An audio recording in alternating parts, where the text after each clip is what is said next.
कैसे हैं दोस्तों। अब कुछ दिनों से मैं वीडियो नहीं डाल पा रहा था क्योंकि मसरूफियत बहुत ज़्यादा थी। और कल होली का त्यौहार भी था तो जिसकी रंगत अभी भी मेरे चेहरे पर नुमाया है अगर आप बगैर कैमरा के देखें तो। और क्योंकि होली का दिन है, होली का सीज़न है और होली स्प्रिंग में आती है तो फिर इसलिए स्प्रिंग से जुड़ा हुआ आजकल एक गाना मैं बहुत बार सुन रहा हूँ।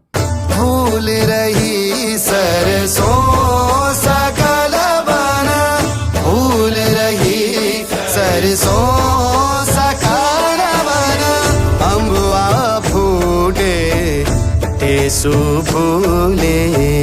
सकल बन नाम का आपने जो गाना सुना है ये संजय लीला बंसाली की एक नई ओटीटी सीरीज हीरा मंडी से लिया गया है, जो कि लाहौर के एक red light area Heera Mandi के ऊपर बेस्ड है। जब मैंने इस गाने को पहली बार सुना तो मुझे लगा कि कोई नॉर्मल गाना नहीं है, कोई पुराना गाना लग रहा है जो कि काफ़ी पुराना हो सकता है। और मैंने जब इसके बारे में सर्च किया तो ये बात सच भी निकली। ये तकरीबन 750 से 800 साल पुराना गाना है जो कि आमिर खुसरो ने लिखा था। ये 13 से 14 सेंचुरी के बीच में दिल्ली सल्तनत का कोर्ट पोएट रहा था। और शायद आपने इसको पद्मावत मूवी में भी देखा होगा जहाँ पर ये एक अलाउद्दीन खिलजी के साथी का रोल करता है जो उसका हमेशा हिस्टोरियन का काम कर रहा होता है। अब ऐन मुमकिन है कि आपने इससे पहले भी इसके कई गाने सुने हो जैसे कि जिहाल मस्किन, आज रंग है और छाप तिलक। जिहाल मस्किन तो गुलामी मूवी का एक बहुत फेमस सॉन्ग था। और ऐसा इसलिए क्योंकि इसने ज़्यादातर गाने अपने ब्रिज भाषा या फिर फारसी में लिखे हैं और कुछ अवधी में भी लिखे हैं because he was a polyglot. ये काफ़ी सारी लैंग्वेजेस को जानता है जैसे अरबी, फारसी, अवधी, ब्रज भाषा एंड वॉट नॉट। लेकिन इन डिटेल से भी ज़्यादा इंटरेस्टिंग इस गाने के पीछे की स्टोरी है जो कि शायद आपको हैरान कर दे। अब ये गाना लिखा तो था आमिर खुसरो ने, हु वॉज ऑब्वियसली मुस्लिम, और वो भी निज़ामुद्दीन औलिया के लिए, who was a Muslim Sufi saint. लेकिन इस गाने की जो तारीख है वो वसंत पंचमी नाम के हिंदू फेस्टिवल से जाकर जुड़ती है। अब कहानी कुछ यूँ है कि Aamir Khusro was a great शागिर्द ऑफ हिज मुर्शिद निज़ामुद्दीन औलिया। शागिर्द का मतलब आप समझ सकते हैं हिंदी में शिष्य, और मुर्शिद यानी गुरु। अब Nizamuddin was like spiritual mentor to Amir Khusro और इसलिए दोनों के बीच में बहुत क्लोज रिलेशन होता है। और एक बार होता क्या है कि निज़ामुद्दीन औलिया का जो बहन का लड़का था ताक़ियुद्दीन नूह यानी भतीजा, उसकी अर्ली एज में डेथ हो जाती है जिसकी वजह से निज़ामुद्दीन सदमे में चले जाते हैं। अब निज़ामुद्दीन की कोई अपनी औलाद नहीं थी और जो आखिरी उन्होंने गोद ले रखा था लड़का उसकी भी डेथ हो गई। इसलिए उनको सदमा ऐसा लगता है कि वो 3 महीने तक तन्हाई इख्तियार कर लेते हैं और वो किसी से बात नहीं करते। वो रहते हैं दिल्ली में और आपने शायद दिल्ली में एक जगह का नाम भी सुना होगा, निज़ामुद्दीन रेलवे स्टेशन, जो उन्हीं के नाम पर पड़ा है। और उनकी बहुत फेमस दरगाह भी है दिल्ली में। जहाँ ये दरगाह आज है वहाँ पर ही निज़ामुद्दीन उस वक्त रहा करते थे।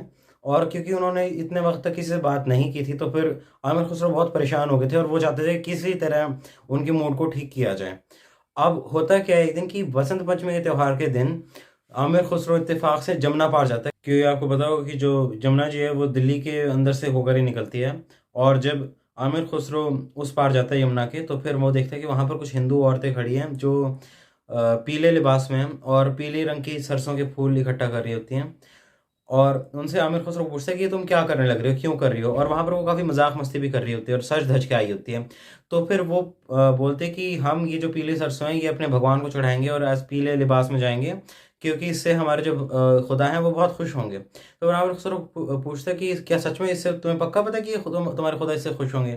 तो फिर वो औरतें बोलती कि हाँ बिल्कुल इससे ज़रूर खुश होंगे। तो फिर आमिर खुसरो करते क्या कि वो भी पीला लिबास पहन लेते हैं और पीले रंग की सरसों के फूल लेकर निज़ामुद्दीन के दरबार में जाते हैं। और उस दिन बसंत पंचमी थी क्योंकि आपको सबको पता है कि बसंत पंचमी के दिन हम सरस्वती माता की पूजा में पीले रंग की सरसों का इस्तेमाल करते हैं और पीले रंग के कपड़े पहनते हैं, पीले रंग की चीज़ें डिशेस बनाई जाती है घरों पे।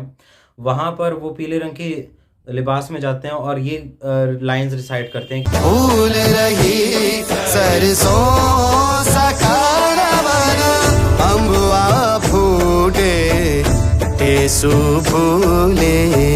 ये जो लाइंस है ये स्प्रिंग सीजन को डिस्क्राइब करने लग रही है जिसमें ये बताया कि कैसे आम के ऊपर नया नया बूर आ गया जैसे इस वक्त आ ही रहा है, आपने नोटिस किया होगा। और तेसू के फूल उगने लग रहे हैं और भी काफ़ी चीज़ों के बारे में बात करते हैं। और वो निज़ामुद्दीन से रिक्वेस्ट करते हैं कि अब तो आपको आ ही जाना चाहिए बाहर, ये तन्हाई इख्तियार किए हुए आपको बरसों बीत गए हैं तो फिर अब तो आपको मान ही जाना चाहिए, तो कम बैक टू लाइफ। वो मोहे आवन कह गए आशिक रंग और बीत गए बरसों सकल बना। और आमिर खुसरो की इसी चीज़ से खुश होकर तकरीबन 3 महीने के बाद निज़ामुद्दीन औलिया अपने घर से बाहर निकलते हैं उनके चेहरे पर पहली बार मुस्कान आती है। और इसीलिए अगर बसंत पंचमी के दिन कभी निज़ामुद्दीन औलिया की दरगाह पर जाएं दिल्ली में, तो फिर आपको देखने को मिलेगा कि वहाँ पर लोग पीले रंग के लिबास में आए हैं और वो यही कव्वाली रिसाइट करते हैं जो स्प्रिंग सीजन को डिस्क्राइब कर रही होती है। आपको यहाँ पर मैं एक इम्पॉर्टेंट जानकारी ये भी बता दूं कि जो रॉकस्टार मूवी का कुन फाया सॉन्ग है वो भी इसी दरगाह पर ही शूटिंग उसकी की गई थी। अब मैं जब अक्सर इन गानों को सुनता हूँ तो मुझे ऐसा लगता है जैसे ये कृष्ण और राधा के लिए लिखे गए हैं, क्योंकि हम अक्सर ब्रज भाषा को कृष्ण से और अवधि को राम से एसोसिएट करते हैं, लेकिन इनमें से ऐसे कोई भी एक भी कलाम ऐसा नहीं है, एक भी कव्वाली ऐसी नहीं जो कृष्ण के लिए लिखी गई हो। एक्चुअली ये सभी निज़ामुद्दीन या फिर अल्लाह या फिर अली के लिए लिखे गए हैं। अब हम इंडियंस की आदत ऐसी है कि अगर हमें ज़रा भी किसी बाहर वाले से वैलिडेशन मिलती है तो हम बहुत ज़्यादा फुदकने लग जाते हैं। मुझे इंटरनेट पे कई ऐसे आर्टिकल्स देखने को मिले जिसमें ये लिखा था कि आमिर खुसरो जो है वो सिंबल है गंगा जमनी तहजीब का, क्योंकि उसने कई इंडियन लैंग्वेजेस जैसे अवधी, ब्रज भाषा और भोजपुरी में भी कव्वालियाँ लिखी है। और इंडियन लैंग्वेजेस में कव्वालियाँ लिखने की वजह से ये एक गंगा जमनी तहजीब का सिंबल बन जाता है। अब अगर मैं आपको ये बताऊं कि ये हिंदुओं के बारे में क्या सोचता था तो फिर आप शायद फिर से हैरान रह जाएं। आमिर खुसरो ने अपनी किताब खज़ाइनुल फ़तह, जो कि उसने अपने सुल्तान अलाउद्दीन खिलजी की फतवाहत को डिस्क्राइब करते हुए लिखी थी, में लिखता है कि जब अलाउद्दीन खिलजी की फौजों ने सोमनाथ मंदिर को ढहाया तो वो कुछ इस तरह गिरा मानो काबे की ओर सजदे में गिर गया हो। उस तरह राजपूत औरतों की जो दिलकश नज़ारा है जौहर का, उसको वो बड़े पोइटिक अंदाज में डिस्क्राइब करता है, बिसाइड द फैक्ट कि उस वक्त वो औरतें अपने जिस्म को आग के हवाले कर रही होती हैं। ये काम कोई फूहड़ ही कर सकता है। और 1301 में वो सीज ऑफ रणथंबोर के बारे में यूं लिखता है कि ये कुफ्र का किला ढह गया और इस्लाम का परचम बुलंद हो गया जब राजपूत वहां पर हार गए थे। अब इस बात का मतलब ये बिल्कुल भी नहीं है कि आप इस गाने को इसी चीज़ के लिए बाइकआउट करने लग जाओ, क्योंकि आमिर खुसरो को टपके हुए लगभग 750 साल हो चुके हैं, वो कब का कब्र में जा चुका है। लेकिन आप लोग इसको सेकुलर आइकन ना मानो, ये किसी भी एंगल से सेकुलर नहीं था। और जब आप निज़ामुद्दीन की दरगाह पर जाओ तो साइड में इसी की दरगाह भी है, तो वहाँ पर कोई दुआ ना किया करो, बल्कि वहाँ पर बद्दुआएं और गाली देकर आया करो। अब मैंने इस पूरी वीडियो में हज़रत निज़ामुद्दीन औलिया के बारे में कुछ भी गलत नहीं बोला, क्योंकि मुझे इंटरनेट पे कोई भी क्रेडिबल सोर्स नहीं मिला जिसकी वजह से मैं ये कह सकूं कि ये कोई बहुत ही नॉट सो सेकुलर पर्सन थे या फिर एक मुस्लिम बिगट थे।